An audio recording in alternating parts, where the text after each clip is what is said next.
Everyone, আমি Swastika. Welcome back to my channel Trendy Aces. আশা করি আপনারা সবাই খুব ভালো আছেন। আজকে আমার সেকেন্ড ব্লগ, আর এই ব্লগটা আমি শুরু করছি আমার মুর্শিদাবাদ ট্যুর নিয়ে। নবাবের শহর মুর্শিদাবাদে কোথায় কোথায় ঘুরে কি দেখেছি সেই নিয়ে আজকে আমার এই ব্লগ। ফার্স্টেই আমরা একটা টোটো রিজার্ভ করে নিয়েছিলাম নবাবের শহর মুর্শিদাবাদ ঘুরে দেখার জন্য। ফার্স্ট আমরা চলে গেছিলাম কাঠগোলা প্যালেস। কাঠগোলা প্যালেসের এন্ট্রি ফি ছিল 30 রুপিস পার হেড। এছাড়া আমাদের এক্সট্রা 20 রুপিস দিতে হতো যদি আমরা কাঠগোলা প্যালেসের ওপরটাও ভিজিট করেন, মানে মিউজিয়ামের দোতলাটা। মিউজিয়ামের ভিতরে ছবি তোলার অ্যালাউ না থাকার জন্য কোনো ছবি আমি দিতে পারলাম না। খুবই সুন্দর দেখতে জায়গাটা। ফার্স্ট আমরা যখন ঢুকেছিলাম পুরোটা আমবাগান দিয়ে ঘেরা, আর কাঠগোলা প্যালেসের ঠিক সামনেই ছিল একটা পুকুর। এই পুকুরে নানা রকমের মাছ খেলে বেড়াচ্ছিল, খুবই সুন্দর লাগছিল দেখতে। আর জায়গাটা অনেকটাই বড় ছিল, তাই যখন আসবেন হাতে যথেষ্ট সময় নিয়ে আসবেন পুরো জায়গাটা ঘুরে দেখার জন্য। মিউজিয়ামের ভিতর ফটোগ্রাফি অ্যালাউ ছিল না, তাই মিউজিয়ামের ভিতরে কোনো ছবি আপনাদের জন্য রাখতে পারলাম না, ওটা গিয়ে আপনাদের দেখতে হবে। কাঠগোলা প্যালেসের ভিতরেই ছিল একটা চিড়িয়াখানা। চিড়িয়াখানাতে নানা রকমের পাখি আর সুন্দর সুন্দর মাছ এনে রাখা হয়েছিল। এটা বাচ্চাদের জন্য বেশ আনন্দদায়ক। বাচ্চা কেন, বড়রাও এটা আনন্দ পেতে পারে দেখে। কাঠগোলা প্যালেসের ভিতরে আরেকটি টেম্পেলও ছিল। টেম্পেলটি হলো জৈন টেম্পেল, আর টেম্পেলটাকে ঘিরে ছিল নানা রকমের গোলাপের ফুল। খুব সুন্দর দেখতে লাগছিল। জৈন টেম্পেলের ভিতরেও ছবি তোলা অ্যালাউ ছিল না, তাই কোনো রকম ছবি আমি তুলতে পারিনি, আপনাদের সঙ্গে শেয়ার করতে পারলাম না।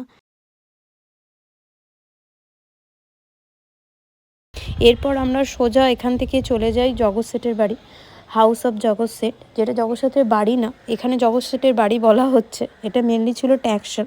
তখনকার দিনে নবাবী আমলে জগৎ শেঠ সবাইকে টাকা ধার দিতেন। উনি এমনকি ইংরেজদেরকেও টাকা ধার দিয়েছিলেন। এখানে এন্ট্রি ফি পড়েছিল 20 রুপিস পার হেড। এছাড়া আমরা যদি কোনো গাইড নেন তো 50 রুপিস ওনাকে পেড করতে হয়েছিল। আমরা গাইড নিয়েছিলাম। উইদাউট গাইড এখানে আমার মনে হয় না কিছু বোঝা যাবে, কেন ভেতরে অনেক কিছু দেখার ছিল। আর যিনি আমাদের সাথে গাইড হিসেবে ছিলেন উনি অসাধারণ এক্সপ্লেন করেছিলেন, খুবই ভালো লেগেছিল। আর এই দিকে লেফট সাইডে আপনারা যেটা দেখছেন, ওটা আমরা যখন গেছিলাম তখন ওপেন হয়নি। আমরা 31 ডিসেম্বরে গেছিলাম, ওটা 2 জানুয়ারি থেকে ওপেন হওয়ার কথা ছিল। এরপর জগৎ শেঠের বাড়ি পিছনে রেখে আমরা অগ্রসর হই নসিপুর প্যালেসের দিকে। নসিপুর প্যালেস ছিল রাজা দেবী সিংহের রাজপ্রাসাদ। নসিপুর প্যালেসটি ঘুরে দেখার জন্য আমরা একজন গাইড বুক করেছিলাম। এর জন্য পড়েছিল 50 রুপিস। উনি খুব সুন্দরভাবে এক্সপ্লেন করেছিলেন ভিতরটা। আমার মনে হয়েছিল উইদাউট গাইডে ভিতরে সব কিছু জানাটা একটু ডিফিকাল্ট, তাই আপনারা যদি যান আপনারা গাইড নিতে পারেন, কিংবা আপনারা আগে থেকে এর হিস্ট্রিটা পড়ে নিতে পারেন, তাহলেও আপনারা বুঝতে পারবেন।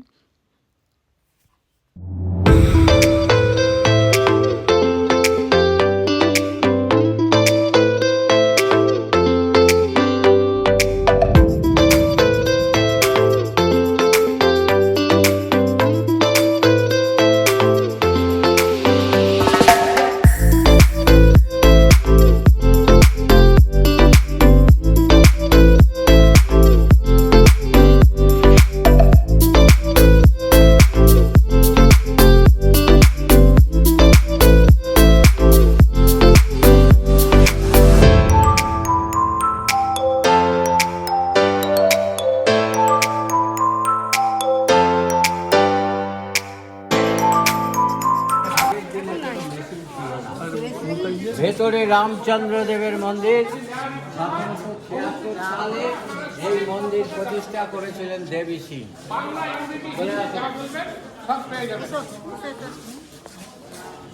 এই যে বর্তমানে মালিক কার মা বাবা দুজনেই মারা গেছেন, ওনার ছেলে সম্পত্তির মালিক, তার আন্ডারে আমরা কাজ করি। এটা প্রাইভেট, সরকারি না। আর এটা জর্জ ফিফ লন্ডনের রাজা পঞ্চম জর্জ। এই যে বেলজিয়ামের আয়না, বড় বড় আয়না, এত বড় বড় আয়না অনেক ছিল, ভেঙে শেষ।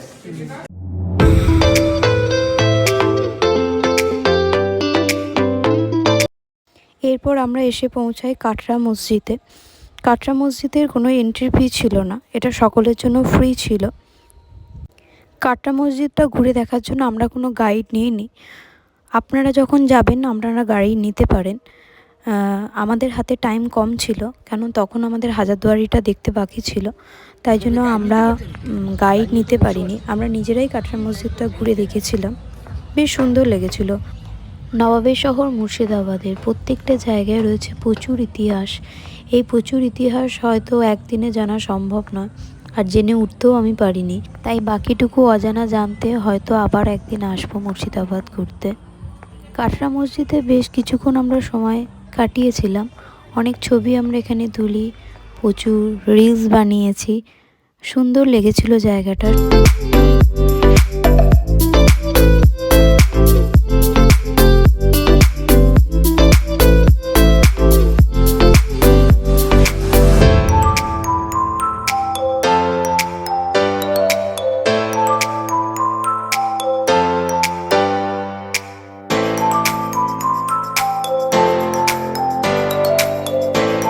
এরপর আমরা চলে আসি হাজারদুয়ারি প্যালেসে। হাজারদুয়ারি হলো মুর্শিদাবাদ শহরের সব থেকে বড় আকর্ষণ। আর আমরা যখন হাজারদুয়ারিতে এসে পৌঁছাই তখন বাজছিল 3:20। দেখতেই পাচ্ছেন প্রচুর ভিড় ছিল, যেহেতু 31 ডিসেম্বর ছিল, সবার ছুটি ছিল ম্যাক্সিমাম। ওই দিন তো প্রচুর ভিড় ছিল, প্রচুর জনসংখ্যা ছিল, সবাই গেছিলেন হাজারদুয়ারি প্যালেস দেখতে, তার সাথে আমরাও ছিলাম। অতীব সুন্দর লাগছিল, কেন প্রথমবার সামনে থেকে দেখছি হাজারদুয়ারি প্যালেস। হাজারদুয়ারি প্যালেসে আমাদের টিকিট লেগেছিল 25 রুপিস পার হেড। ভেতরে একটা মিউজিয়াম ছিল, কিন্তু ওখানে ছবি তোলা অ্যালাউ না থাকার জন্য কোনো ছবি আমরা পোস্ট করতে পারলাম না। আপনাদের গিয়েই মিউজিয়ামের ভেতরটা দেখতে হবে। মিউজিয়ামের ভেতরটাও আপনাদের খুবই ভালো লাগবে, অনেক কিছু দেখার জিনিস আছে ওখানেও। হাজারদুয়ারির ঠিক অপোজিটেই থাকছে হোয়াইট কালারের, যেটা আপনারা দেখছেন এটা হলো নিজামত ইমামবাড়া, আর সামনে রয়েছে ক্লক টাওয়ার। একটা হোয়াইট আর ইয়েলোর যে একটা কম্বিনেশন, এটা একটা অসাধারণ।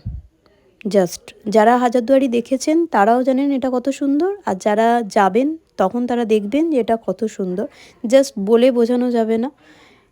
ইমামবাড়ার ঠিক সামনেই ছিল মদিনা মসজিদ, আর তার ঠিক পাশেই ছিল বাচ্চাবালি তোপ। এটাই ছিল পুরো হাজারদুয়ারি। আজকের মতো ভিডিওটা আমি এখানেই শেষ করলাম। আবার দেখা হচ্ছে নেক্সট কোনো ভিডিওতে। ভিডিওটি ভালো লাগলে অবশ্যই সাবস্ক্রাইব করে পাশে থাকবেন। সবাই ভালো থাকবেন।